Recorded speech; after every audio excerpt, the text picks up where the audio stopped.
Okay, so we are back. We are still in section 5.5, and this is example 4. So we're going to be looking at indeterminate torque with gears.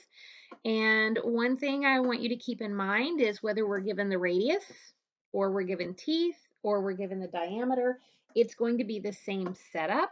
And we're going to find it's a ratio of one radius to the other, or set of teeth to the other, diameter to the other, okay? So let's get this started. We have a torque of 40 kip inches that is acting on gear C. Shafts 1 and 2 are solid diameter stainless steel shafts. Shaft 3 is solid 1.75 inch diameter. Assume that our length is 8 inches and our material property, our shear modulus, is 12,500. Determine the maximum shear stress, magnitude in 1. In 3, the rotation angle of gear E and the rotation angle of gear, C. I bet that's supposed to say B, because we don't know the radius or the teeth. So we'll just assume that that meant B. Okay, so here we go. So I know that this is an 8-inch length. This is 16 inches. Our diameter here is 2 inches, so our radius is 1 inch for the maximum.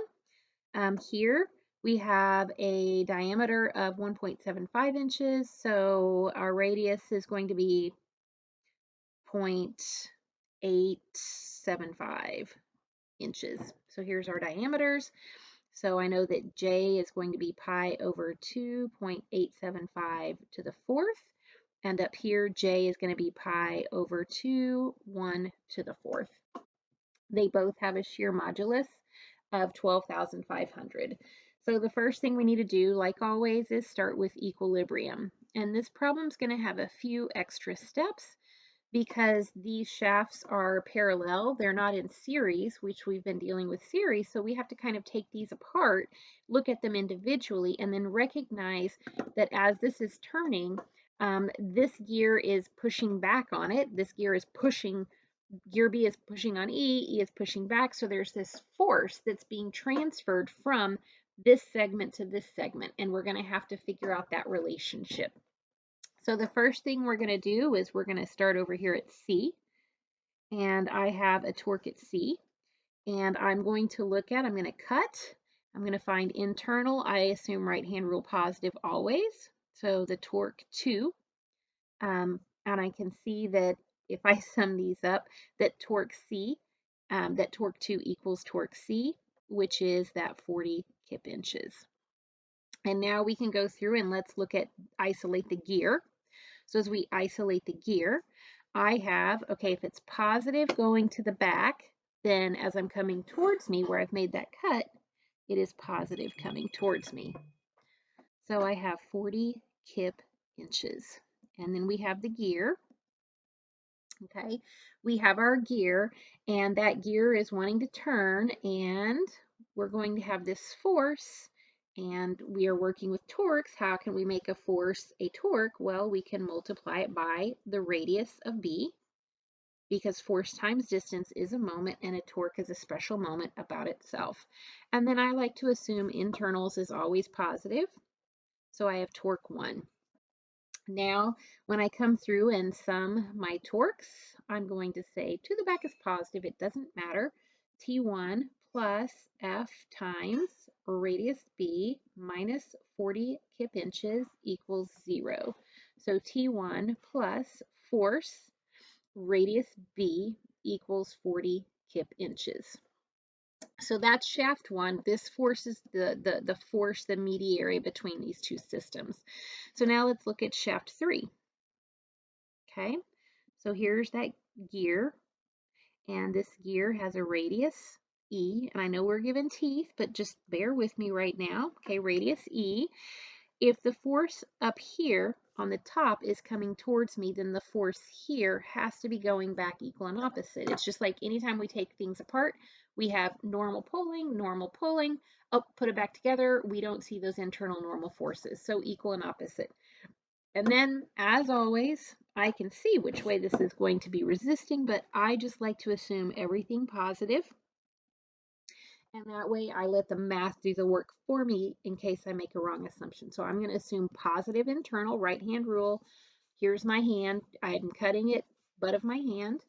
And now I'm going to sum those torques. We're going to call to the back positive, and I have T3 plus force times radius E equals 0. So T3 equals negative force radius E. So I have an equation that relates torque 1 with that internal force being transferred, and I have an equation torque 3 with that internal force. I'm not really concerned about what is that internal force. I'm trying to find the shear stress in these two, so I need the internal torques. Well, how can I do that? I know that F has to equal F internally. F equals F. So I'm going to rewrite both of these equations. T1 plus F, radius of B, equals 40 kip inches. So F equals 40 kip inches minus torque 1 divided by radius B. Now I can take this one, T3 equals negative force radius E, and I can rewrite it. Force equals negative T3 radius of E.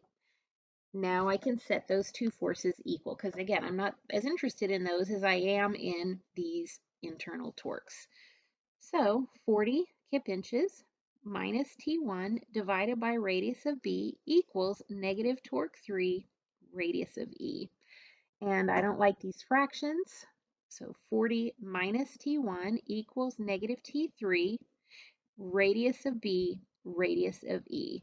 So that power transfer that we have is a function of the radius of our two gears. And I already told you, it doesn't matter whether it's radius or teeth. My teeth of B is 54. My teeth of E is 42. And we can actually just rewrite it using teeth. So we have that first equation from equilibrium that relates the internal torque 1 and the internal of torque 3. So now we need to go over to compatibility and our deformation equations, compatibility and deformation. Okay. So let's start with the gears. I know, well, actually, let's start with the gear and the shaft it's on. So looking at this top shaft, I know that the angle of twist of 1 has to equal angle of twist of the gear. They're in the same system. I also know that the angle of twist of shaft 3 has to equal the angle of twist of gear E. They are on the same system. Okay? They're not equal. Actually, I'm going to move this over just a little bit. So I have phi of 3 equals rotation of E. Okay. What do I know about the rotation of B and the rotation of E? What do I know about the rotation of B and the rotation of E?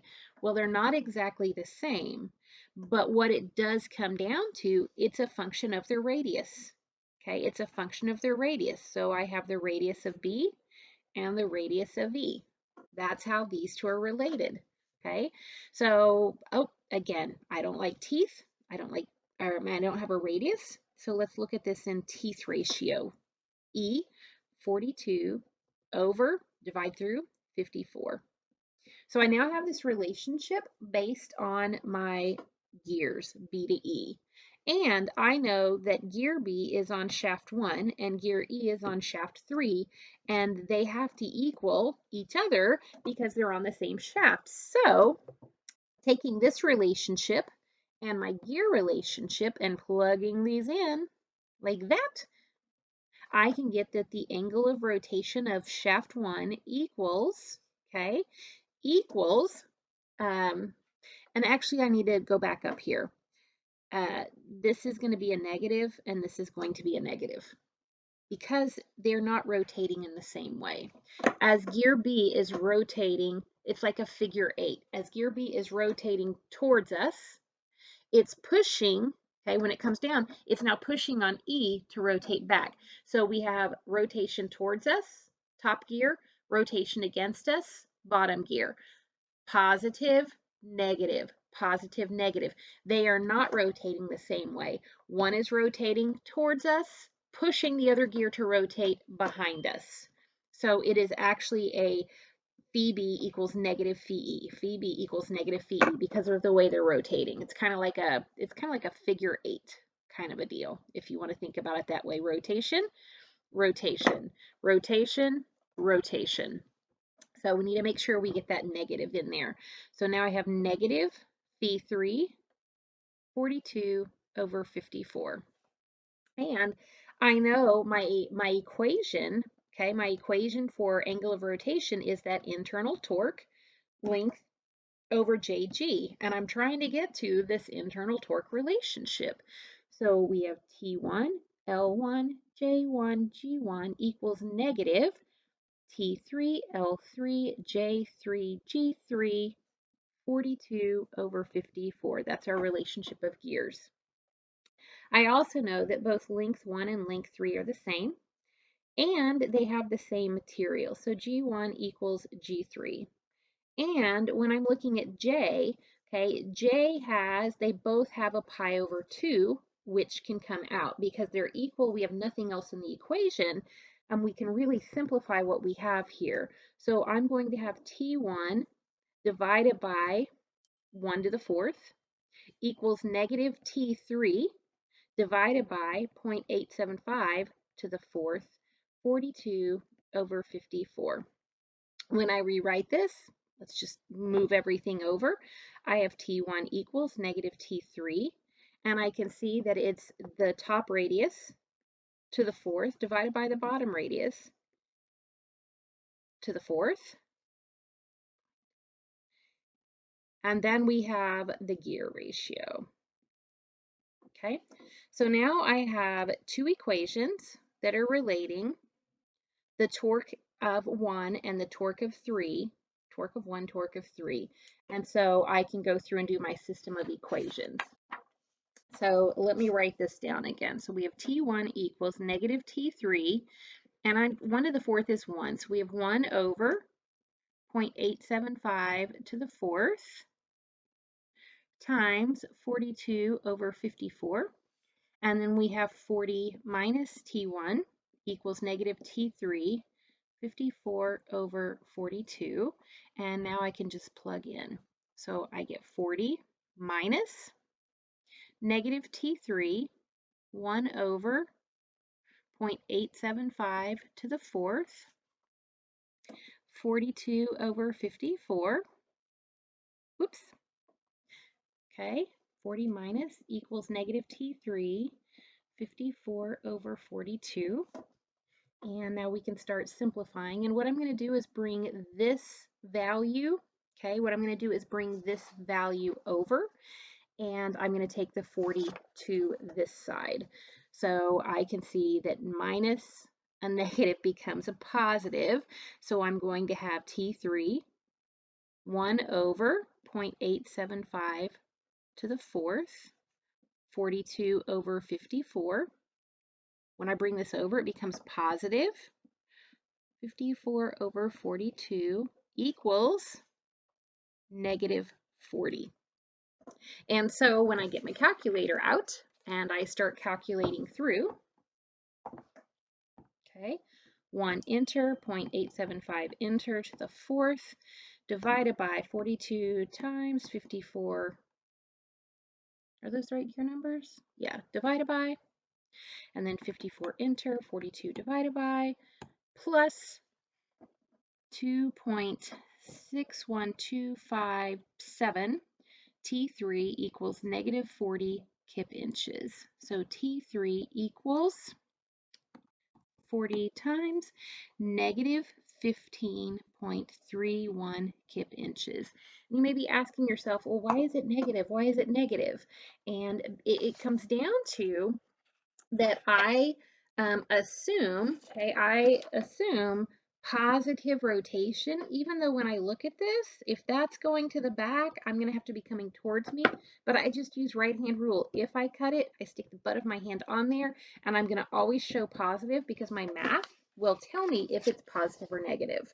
Okay, so if T3 is negative 15.31 3, 1, it just means it's coming the opposite direction. We can go back, plug in. T1 is 20.32 kip inches. So there are my internal torques. So how do I find internal stress? Well, stress 1 is T1, C1, J1. Stress 2, or shaft 3, is T3, C3, J3. We have our values.